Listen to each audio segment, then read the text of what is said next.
Wally actually stands for Waste Allocation Load Lifter Earth Class, and he's the last of his kind still running, and he's a little trash compacting robot that was left behind when the humans had to evacuate Earth to help with the cleanup process. Wally has been cleaning up the Earth for 700 years and going about his job day after day, and he's found human artifacts as he's been going along doing his job. And over a period of time has developed curiosity about them. And one thing in particular he's found is a tape of Hello Dolly, the musical, and has watched it over and over again. So in addition to a curiosity about human objects, he started to get a little bit of a soul and a little bit of a longing and see these characters together and being together and doing things together, and has gotten a little bit lonely and is kind of looking for some sort of connection.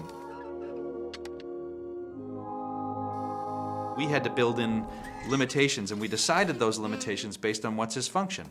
Well, he's built to go over anywhere and be able to like dig in, scoop, squish out trash, and be able to sort of see through any kind of weather and terrain, and he has to be able to box up and store.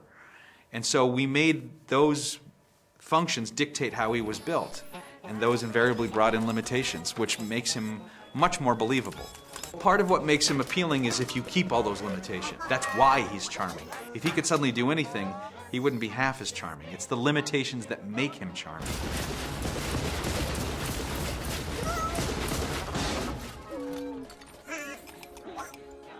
Ben Burt was critical in creating the language of this movie and sort of the soundscape of this movie.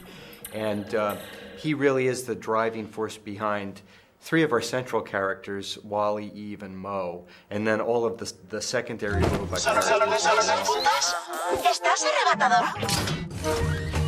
A lot of the sounds of Wally are really his motors, what you think are his motors. He has little movements of his head, and some of those are actually just vocal sounds I've made by doing something like changing it a little bit in the computer, making it giving it a little electronic envelope around it. It's a very simple story, and it's something that I think everybody can relate to. Also, just this kind of interesting lesson that you know, love defeats life's programming.